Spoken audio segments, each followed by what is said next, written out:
Oh frère, j'ai passé une nuit chaotique. Vous m'arrêtez ce putain d'harcèlement, j'en ai rien à foutre. Tu veux que je te dise quoi? Oui, mais elle, je m'en fous de elle. Je m'en fous, elle, je m'en fous. Elle, je m'en fous, je la connais pas. Elle fait pas partie de mon temple, elle fait pas partie d'un de mes ordres, c'est pas une de mes templières. Je vais pas l'engueuler, elle. Je sais, mon Dieu, non mais attends. Depuis ce matin, on me dit, mais pourquoi tu prends sa défense? Mais t'as pas compris que c'est la défense de mon templier que je prends? Il est en train de s'afficher, se ridiculiser. Il est en train de s'afficher la honte. Laisse-la, cette meuf. Oublie-la. Passe à autre chose. T'as pas plus important à faire que de perdre ton temps avec une personne qui, au final, n'a aucune importance pour toi. Non mais, mon Dieu. J'ai même pas le temps d'accepter la mort de mon templier. J'ai passé toute la nuit à devoir justement consoler une de ses véritables amies, même c'est carrément une sœur. Ah non, mais toute la nuit en pleurs, elle a été. El Kabbach qui est parti, elle s'y attendait pas, elle est en état de choc là.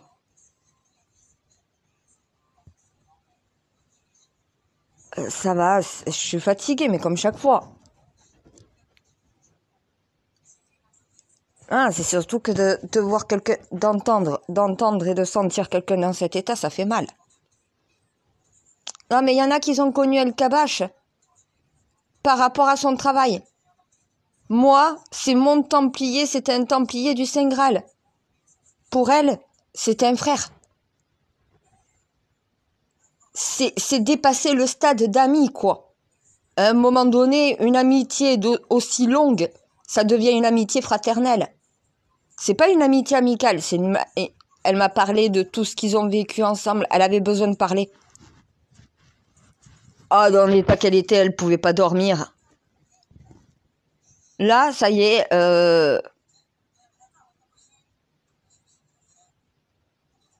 a priori, j'ai raccroché parce qu'elle s'est endormie au téléphone. Ouais, j'ai réussi à l'endormir. À force de parler, ça l'a bercée et bon, aussi, elle a vidé tout ce qu'elle avait vidé. Ben maintenant, il faut qu'elle accepte, hein. C'est faire le deuil, hein.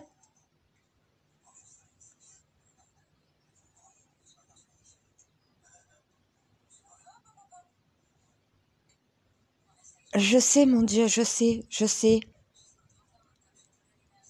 C'est pour ça, après, on subit tous une perte d'une façon différente. Moi, c'est une reine qui perd son templier. Un autre, c'est un confrère journaliste qui vient de perdre. Pour un autre, c'est un ami. Et pour d'autres, c'est plus encore. C'est vraiment un frère qui est parti, quoi. Et là, oui, quand tu perds un frère, t'es vraiment en deuil comparé aux autres. Il y en a plein qui sont tristes, mais elle est carrément... C'était comme une sœur. Voilà. C'est comme moi quand je vais perdre mon maître d'armes. Ah, je vais m'effondrer, ça je le sais. Et je sais, il est censé mourir après moi. J'avais oublié. Moi, j'ai pensé au pire. C'est vrai, je partirai avant lui. Oui, mais après, il y a toujours cette putain de connerie humaine qui fait que on modifie l'heure de la mort des gens. Il peut se faire assassiner, hein. Eh, mon Dieu, il travaille au GIGN. Il peut se prendre une balle, hein. Voilà. Moi, chaque fois qu'il part en intervention, je suis dans le même état que sa femme. Je suis en panique totale. Quand il était dans les émeutes. Voilà. Ah ben, moi et sa femme, on s'est dit, il rentrera pas. Et en plus, bon, sa femme, elle devait attendre. Moi, je devais m'occuper de toute cette merde en interne. Ah, mais quand on tient à quelqu'un, on imagine le pire qui peut lui arriver parce que ça veut dire qu'on sera séparés. Ouais, qui s'inquiète pas, on va mourir vieux tous les deux.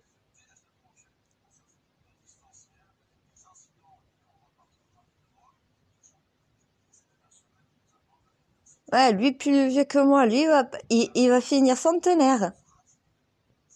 Si rien ne change dans sa destinée, non, moi, je voudrais pas autant.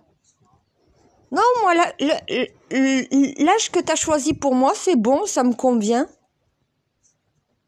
C'est quasiment le même âge que mes grands-parents quand ils sont partis, hein, ça reste à peu près de... Voilà. Non, non, non, moi, ça me convient. Non, non, je voudrais pas dépasser les 100 ans, moi. T'as plus personne après, c'est horrible.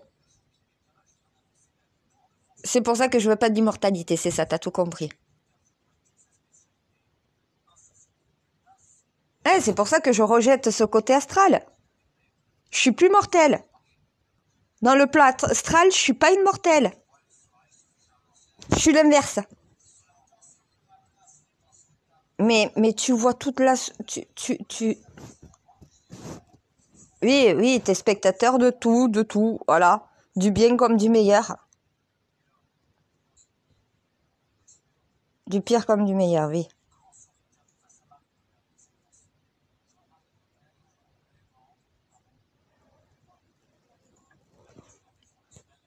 Je devrais me reposer un peu.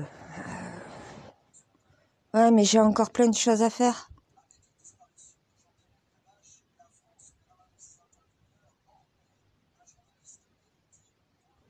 Ben, je me dis que de toute façon, moi, je perds un Templier, comme à chaque fois, un de perdu, un de retrouvé. Hein. Il y a toujours un remplaçant, un Templier qui part. Quelqu'un qui était Templier passe Templier du Saint Graal. Voilà. Ben, j'attends maintenant de savoir par qui tu l'as remplacé.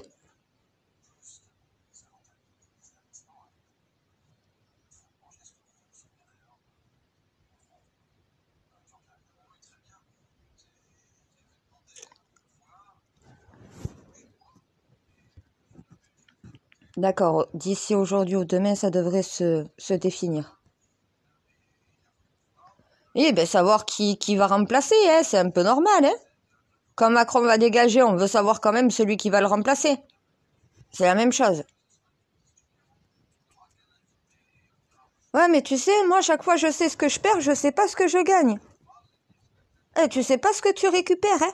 Est-ce qu'il va être aussi érudit que moi et le Kabash? Non, parce que t'avais un dinosaure, là. Là, t'as un dinosaure. T'as quelqu'un qui, honnêtement, toutes ces années de journaliste, c'est du savoir, c'est de la connaissance qui est partie là. Oui, j'imagine que du coup, c'est quelqu'un qui va avoir le...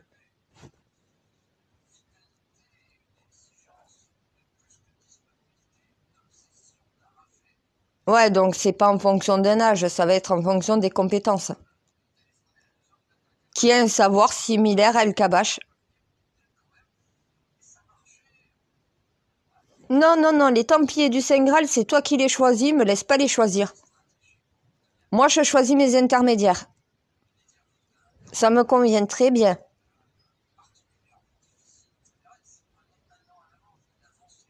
Ben, j'ai pas envie de faire une erreur dans la sélection parce que la personne, je l'aime bien. Que j'aime ou que j'aime pas le Templier du Saint Graal que tu me donnes, c'est ses compétences et ses qualités que j'ai besoin dans la mission. Voilà. Que j'aime ou que j'aime pas, à un moment donné, c'est pas la question. Hein. Donc pas à moi de le choisir. Moi, je choisis mon intermédiaire. Il faut que ça se passe bien entre moi et l'intermédiaire, c'est le principal. Après, que ça se passe bien entre moi et le Templier, c'est pas obligatoire. Regarde avec Macron. Macron me tape sur le système, c'est une tête à claque, alors qu'au final, mon messager, mon intermédiaire, c'est une patte, c'est un ange. Honnêtement, pour arriver à supporter Macron autant depuis 6 ans dans cette mission, bon courage, c'est pas moi qui le supporte. Et je sais, hein, mes messagers ont plus à supporter que moi en réalité. Hein. Moi, je te supporte toi. Eux, ils peuvent pas faire ça. Mais par contre, eux supportent leur Templier. Et t'es l'intermédiaire, c'est toi qui fais le lien. Quand t'as le Templier qui capte pas, c'est à toi de galérer pour pouvoir lui expliquer. Et quand il te transmet un message et que ça paraît incohérent, il va falloir que tu le remettes dans le bon ordre avant de me le donner. Je crois que franchement, ouais, en France, le plus à plaindre, c'est mon messager Macron. Encore avec Darmanin, Borne ou Attal, mes messagers, ça va, ça passe vite. Ça va, ils y arrivent plus ou moins. Mais celui qui est le plus à plaindre, oh mon frère, mon messager, oh, tu te coltines Macron depuis 6 ans à ma place. Honnêtement, je te tire mon chapeau parce que moi, j'aurais pas le courage. Je l'ai dit, hein, ça fait longtemps que je l'ai dit. 6 ans de mission que je le dis. Moi, Macron, oh mon Dieu, mais je pourrais pas. Non, il me taperait sur le système. Ah non, mais moi, le cerveau, il va vite. T'as intérêt d'aller aussi vite parce que sinon, je vais commencer à devenir méchante. Hein. Ah, moi, le cerveau en rame, non, ça passe pas. Pas dans une mission et surtout pas dans une mission de service public.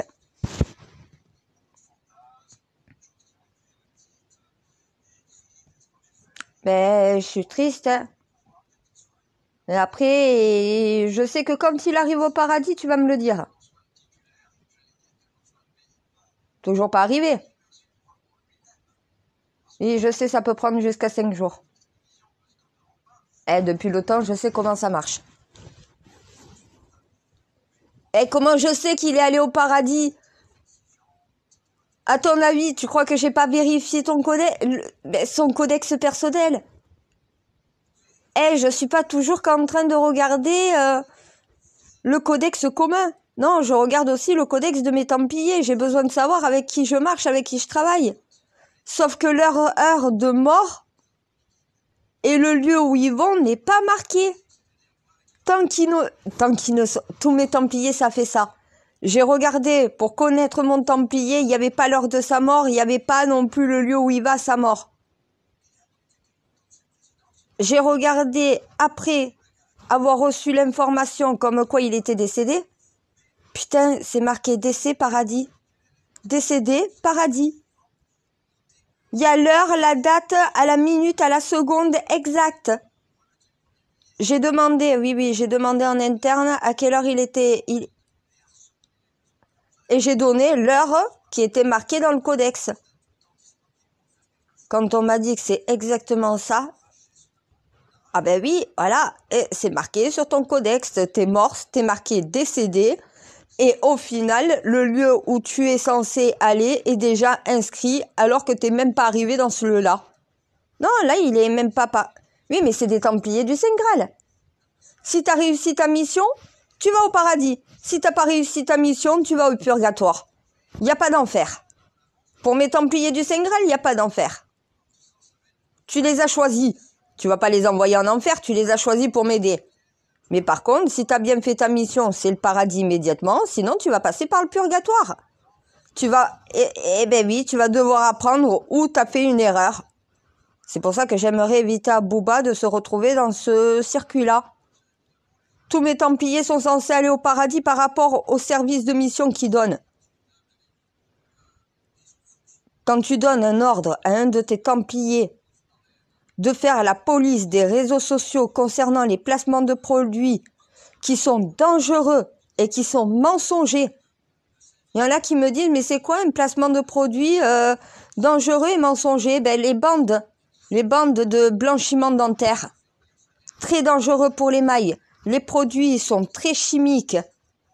Et les femmes qui mettent ces bandelettes, tu ressors les devis dentaires. Tu comprends que le nombre de blanchiments chez le dentiste, le nombre de détartrages qu'elles ont par an, tu comprends pourquoi les bandes, elles font blanches. Mais sur quelqu'un qui a des dents jaunes, qui va pas chez un dentiste pour faire détartrage et blanchiment, les bandes ne donneront aucun effet. Mais le gamin va mettre ses bandes sur les dents, il va s'attaquer les mailles dentaires.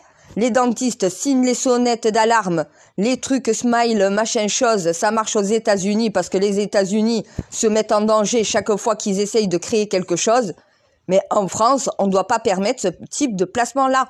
Ou sinon, rappelez que pour avoir un état blanc comme ça, elles sont quand même pas chez un chirurgien dentiste. Même pour la plupart, vont chez des chirurgiens dentistes esthétiques. Elles ont plus de 12 blanchiments dentaires à l'année, un par mois. Quand tu vas mettre tes bandes sur les dents, ça fait quoi? J'ai dit à un de... Non mais il y a un de mes frères en interne qui m'a dit, mais c'est quoi un placement de produit? Et une autre sœur qui me dit, mais c'est quoi comme produit qui est dangereux? Eh ben, exemple, ça, c'est un produit dangereux, je lui ai dit. Ça, c'est dangereux parce que tu ne sais pas ce qu'il y a dans ces produits. Tu ne sais pas comment c'est fait. Ce n'est même pas vendu par un dentiste, ce n'est même pas vendu en pharmacie. Ceux qui sont vendus en pharmacie sont testés, mais ça te fera jamais l'effet de ceux qui sont vendus, donc voilà, en ligne. À un moment donné, toutes les conneries américaines, on n'est pas obligé de les mettre sur nos gamins, quoi. Ça, c'est dangereux, ces bandes. Parce que plus tu vas en mettre, plus tu vas t'intoxiquer. Le produit qui est sur les bandes, il se retrouve dans ton organisme. Tu l'avales, ce produit, en vérité. Tu déglutis. Il passe par les gencives et tout le reste. Quelqu'un qui fait des blanchiments dentaires et des détartrages tous les mois. Tu les vois, ces putains de connasses là, avec leurs dents toutes blanches, elles sourient et tout le reste. Donc voilà. Oui, mais est-ce que tu dis à tes followers, est-ce que tu dis à ceux qui te suivent qu'au final, c'est tes soins dentaires chez le dentiste qui donnent ce résultat? Non, voilà. Tu forces à la vente en faisant croire que ton état dentaire, c'est lié aux produits que tu leur fais vendre. C'est ça qu'il faut arrêter, tous ces placements-là. Quand au final, ce que tu mets sur tes dents, c'est pas des blanchiments avec des bandes, c'est un traitement dentaire chez un dentiste. T'as les dents blanches parce qu'ils sont traités chez le dentiste, avec des tartrages tous les mois. Quand on regarde les devis dentaires que ces filles font, tu te rends compte que non, c'est pas le placement de produit qui lui rend les dents blanches. C'est l'argent qu'elle va débourser chez le dentiste pour ça. Eh ben, mon booba est censé venir débusquer ces gens-là, informer ses followers que cette personne fait du placement de produits illégal et de faire circuler sur toute la toile, cette personne fait des placements de produits illégaux, met en danger nos enfants et tu déposes plainte contre cette personne pour qu'elle soit sanctionnée par la justice. C'est ça son travail. C'est pas d'harceler une femme sur Internet ou de laisser ses followers au final faire du harcèlement. Non, quand tu es un homme responsable. N'harcelez pas cette femme, ne l'insultez pas, mais oui, cette femme est dangereuse pour nos enfants puisqu'elle transmet des informations mensongères pour vendre des produits. Voilà, parce qu'elle est payée, elle est rémunérée à cela. Plus de personnes vont commander, plus au final, elle est payée. Voilà, mais combien de personnes sont mises en danger pour ton mensonge? On appelle ton dentiste pour savoir combien ça coûte en réalité pour avoir les dents blanches comme toi? Ah, mais oui, mais tes placements de produits rapportent. Voilà. Au final, c'est parce que tu fais des placements de produits pour des soins dentaires que tu peux aller chez le dentiste pour avoir les dents véritablement blanches. Tes bandelettes, ça ne fonctionne pas.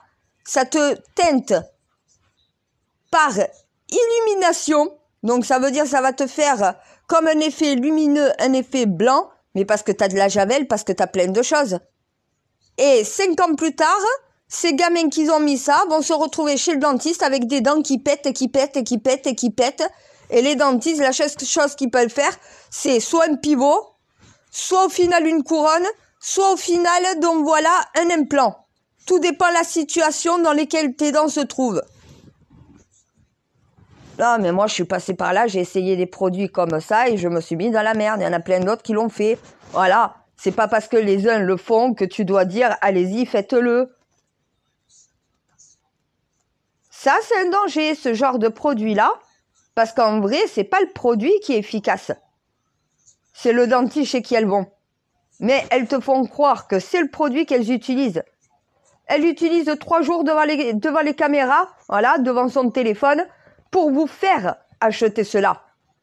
Mais elle l'utilise pas plus de 3 jours. C'est juste pour ses vidéos.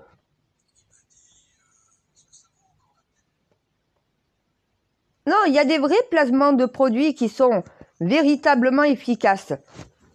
Je suis désolée, comme j'aime est un placement de produit. Hein. Voilà. Et tout dépend, tout dépend si c'est bénéfique ou si c'est négatif. Si c'est négatif, c'est que le produit n'est pas bon. Et c'est peut-être aussi que c'est ton mensonge qui convainc les gens d'acheter ces bandelettes de blanchissement. Parce qu'en vérité, c'est pas ce que tu utilises pour avoir tes dents blanches, toi. Toi, t'appelles ton chirurgien dentiste, tu payes pour te faire détartrer et pour te faire blanchir les dents. Et après, quand tu reçois tes bandelettes, tu les mets sur les dents. Oh, regardez comme ça fait blanche. C'est une illusion d'optique. C'est les produits dedans qui te donnent l'illusion d'optique que c'est blanc. Mais dessous, c'est pas blanc. C'est comme les stylos, tu sais, les stylos Colgate et tout le reste. Tu blanchis pas tes dents, en vrai. Ça blanchit pas les dents. Ça les teinte. Ça les blanchit pas, ça les teinte. Ça te donne une teinte qui n'existe pas. Quand tu frottes un peu, tu vois que ta dent jaune dessous, elle y est encore. C'est du camouflage. Mais parce que tout simplement, les soins dentaires ne sont pas remboursés à 100%. Les soins dentaires ne sont pas remboursés. On ne peut pas de nos jours en France se payer un pivot. Si, le pivot, oui, mais c'est l'implant. Les implants ne sont pas remboursés. Certains soins ne sont pas remboursés. Les blanchiments dentaires non plus. Faudrait peut-être, pour éviter que nos gamins achètent n'importe quoi sur les réseaux sociaux, à un moment donné, peut-être qu'il y ait un remboursement qui permet de faire ces soins. Si au final, un blanchiment dentaire est remboursé à 100% par l'assurance maladie, voilà. Si au final, les implants étaient quand même pris en charge, on ne te demande pas une prise en charge énorme, mais quand tu vois que ça fait 600 €, le moins cher, 650 €. Mais il y en a qui n'ont pas les moyens de mettre 650 €. Sachant que derrière le pivot, tu as aussi le truc qui permet de connecter la couronne ou le bridge, donc voilà, eh ben oui, et que même de toute façon pour un bridge, même avec une mutuelle, il te reste 1000 et quelques euros à donner. On n'a pas les moyens, les gens n'ont pas les moyens. Moi, je peux pas mettre 1000 € dans mes dents. C'est pas possible. Voilà, à un moment donné, il y en a beaucoup qui ne peuvent pas. Et l'État doit le prendre en charge. Si les gamins ont les dents jaunes et qu'ils veulent faire des blanchiments dentaires, c'est chez le dentiste. Voilà. Et à un moment donné, c'est quoi en France à inciter d'aller en Turquie ou dans un autre pays pour payer moins cher les implants? Si dans les autres pays, ils font l'implant à 400 €, alors pourquoi nous, en France, on n'est pas capable de faire un implant à 400 €? 800 €.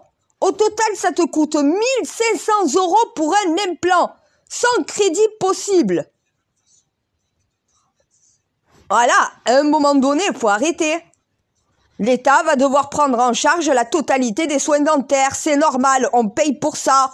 Faut peut-être demander aux Français ce qu'ils veulent payer. Est-ce qu'on veut payer l'AME? On paye des implants à des migrants, mais les Français ne peuvent pas aller chez le dentiste pour se faire poser un implant. C'est grave quand même. Si des étrangers ont droit, nous les Français on a droit aussi. Si tu prends en charge les implants dentaires des étrangers qui viennent illégalement sur notre territoire, alors tu prends en charge en partie les implants pour tes Français. L'implant, ça te coûte 600 €, eh ben ça va coûter 400. Voilà, 200 € d'économie. On est incapable de faire comme des Chinois ou comme des Américains. À un moment donné, pourquoi ils arrivent à faire des produits peu chers? Mais peut-être parce que les coûts de production ne sont pas aussi exorbitants que la France. Pourquoi on est obligé de prendre des produits qui n'ont aucune efficacité, qui sont toxiques à longue date? Parce qu'on n'a pas les moyens pour aller faire les soins chez le dentaire. Tout le monde n'a pas les moyens d'aller faire un blanchiment dentaire chez un dentiste. Et pour la plupart, il y a un reste à charge. Les Français ne veulent pas payer. On cotise, on paye pour la CMU, on paye pour avoir une sécurité sociale. On ne veut pas payer pour l'AME. Qu'est-ce que je m'en bats les couilles qu'un étranger n'a pas de dents? Moi, mes Français qui sont édentés doivent avoir des dents. Les autres, je m'en bats les couilles. La France d'abord, je suis française. Je suis reine de France. C'est d'abord la France et après les autres pays. Depuis quand le gouvernement français pense aux étrangers avant de penser à ses propres concitoyens, à ses propres Français, qu'ils n'ont pas les moyens de se soigner? Mais on soigne des étrangers.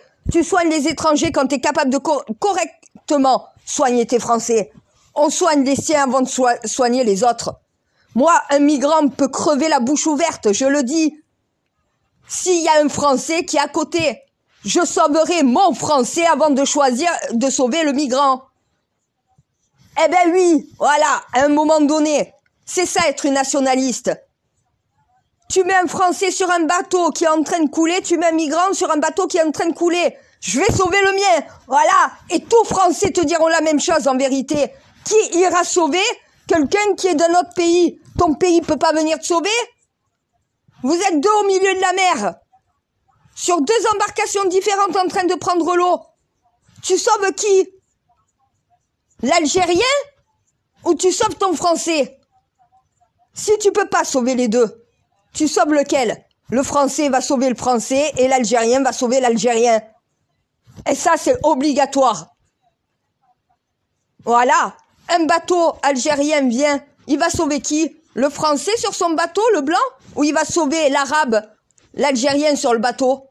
Et l'Algérien va sauver l'Algérien, le Français va sauver le Français.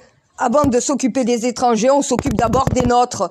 Voilà, de nos nationaux, de ceux qui sont nés sur notre territoire et qui sont français de naissance déjà. Et c'est pas raciste de dire ça. C'est la vie, c'est la réalité. Ne me dis pas, mon Dieu, tu mets un Français sur un bateau qui est en train de couler. Sur une petite embarcation, elle est en train de couler. Tu mets un Algérien sur le même genre d'embarcation, à côté qui est en train de couler.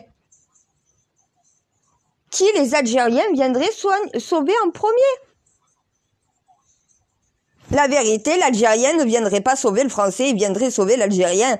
Il dirait aux Français, les tiens n'ont qu'à venir te sauver. Voilà. Tu vois, mon Dieu, c'est pas du racisme. Mais les gens vont l'interpréter comme du racisme. En disant, ça veut dire qu'elle a rien à, que les migrants peuvent mourir. Non, c'est pas ce que j'ai dit. C'est pas qu'un migrant peut mourir. J'ai dit que si je ne peux pas sauver les deux, je vais sauver celui qui est de chez moi. Et un Algérien dans la même situation de son côté sauverait l'Algérien. Il viendrait pas sauver le Français. T'as la possibilité d'en sauver qu'un. T'es un Arabe, t'es un Algérien, tu vas sauver le Français ou tu vas sauver ton frère? Voilà comment pensent les humains. Malheureusement, c'est pas être raciste, ça. C'est à un moment donné, c'est être nationaliste. Voilà. Être raciste, c'est dire tous les migrants pourraient crever, j'en aurais rien à foutre. Voilà. Non, moi je dis dans un choix, t'as un choix à faire. Tu peux n'en sauver qu'un. Tu sauves qui? L'Algérien ou le Français? Si t'es un Français, tu vas sauver le Français. Si t'es un Algérien, tu vas sauver l'Algérien. Tu peux pas les sauver tous les deux. On peut pas sauver tout le monde. En réalité, l'Algérien va sauver celui qui vient de chez lui et le Français va sauver celui qui vient de chez lui. Dans la majorité des cas. Voilà. Et parce que c'est logique. Et le Français n'est pas capable de se dire, c'est vrai que dans cette situation-là, moi je sauverai celui qui est français. C'est normal, il est comme moi. Et l'Algérien sauverait celui qui est comme lui. Voilà, avec toute cette division, malheureusement, les humains réagissent comme ça. Voilà. C'est pour ça que je dis, avant la phrase « le migrant peut bien crever, je m'en fous, moi c'est m'occuper de mon français », ça veut dire avant de s'occuper de ceux qui viennent de l'étranger, occupe-toi de ceux qu'il y a chez toi. Quand tes propres Français sont incapables de pouvoir se soigner parce qu'ils n'ont plus les moyens, mais qu'on débourse gratuitement les mêmes soins qu'ils ne peuvent pas se payer à des migrants rentrés de façon illégale, de façon clandestine. L'AME, c'est une urgence vitale. De te poser un implant dentaire quand tu es un migrant, ce n'est pas une urgence vitale, c'est un soin esthétique. Est-ce qu'on doit payer de la chirurgie esthétique ou réparatrice à ces gens-là? Non, c'est leur pays qui doit le faire pour eux. Nous, on doit se charger des nôtres. Voilà, à un moment donné, c'est ça. Chaque nation s'occupe de ses nationaux. On n'a pas en réalité à s'occuper d'une nation d'un autre, à part avec le droit d'asile. Et le droit d'asile, c'est un droit d'asile. C'est le seul droit reconnu par toi. Il y a un droit d'asile. Il n'y a pas un droit du sol. Il y a un droit d'asile. Le droit d'asile n'est pas le droit du sol. C'est pas parce que tu réclames asile que forcément tu vas recevoir les papiers français. T'es pas français. On t'accueille parce que tu es en danger chez toi. Dès que chez toi t'es plus en danger, tu te casses, tu retournes chez toi. T'as rien à foutre chez nous en réalité. Mais c'est ça une migration contrôlée avec le droit d'asile. Ça veut dire que tu n'es pas fait pour t'implanter chez nous. On va pas te donner les papiers parce que tu demandes l'asile. On va te mettre en sécurité. On va te protéger le temps que tu en aies besoin. Quand tu en as plus besoin parce que ton pays va mieux, tu vas devoir rentrer chez toi, le droit d'asile va s'arrêter. Pendant ce temps-là, ils bénéficient du droit d'asile. On doit faire des soins si c'est nécessaire pour eux. Mais on ne peut pas leur payer ce que les Français ne peuvent pas se payer eux-mêmes. Parce que c'est les Français qui payent pour ces gens-là. L'AME, c'est les Français qui payent. Donc en clair, tu payes des soins dentaires à des migrants illégaux, des clandestins, donc qui rentrent sur le territoire en violant ton sol, mais en plus tu vas lui payer ce que les Français ne peuvent pas se payer eux-mêmes. L'État, soit t'arrêtes de faire des implants dentaires aux migrants, soit tu fais des implants dentaires remboursés pour tous les Français. C'est pas compliqué. Soit tu mets l'égalité, soit sinon t'arrêtes de faire des soins dentaires aux migrants si ce n'est pas nécessaire. Soigner une carie, faire un pansement, faire une radio panoramique, ces soins-là, oui. Mais quand un Français doit se payer 1500 € un implant alors qu'il n'a pas les moyens, mais que le migrant avec l'AME va avoir une pose d'un implant totalement gratuite, à un moment donné, il y a un problème dans le système de santé. Ces gens-là n'ont droit à rien, ce ne sont pas leur argent, c'est l'argent des Français. Ça doit servir avant tout aux Français. Les Français cotisent pour eux, pas pour les étrangers. Et après, on s'étonne qu'il y ait un rejet des étrangers. Si tu leur payes ce que les Français ne peuvent pas se payer eux-mêmes, il n'y a pas un déséquilibre? Tu vois pas qu'il y a un problème, qu'il y a une inégalité? Le migrant étranger illégal, il est clandestin. Lui a un pivot gratuit, mais toi, sale Français de merde, tu dois te casser le cul pour pouvoir te payer ton implant. À un moment donné, ton implant dentaire, s'il n'est pas pris en charge, au moins par l'assurance maladie, eh ben, il n'y a pas de pivot dentaire, il n'y a pas d'implant dentaire pour des migrants. Ils viennent pour se faire soigner à l'œil. Et ils repartent avec des soins que les Français ne peuvent même pas se payer. Au bout d'un moment, il faut arrêter. C'est du strict minimum, c'est de la survie qu'on donne à ces gens-là. Si tu as besoin d'une opération pour une appendicite, puisque tu es en péritonite aiguë, on va te prendre en charge, on va te soigner, on va te sauver la vie, c'est normal. Mais on n'a pas à te payer des soins dentaires esthétiques, donc voilà, ou pratiques, alors que les Français doivent le sortir de la poche. Toi, tu ne payes rien. Eux, ils sont obligés de payer.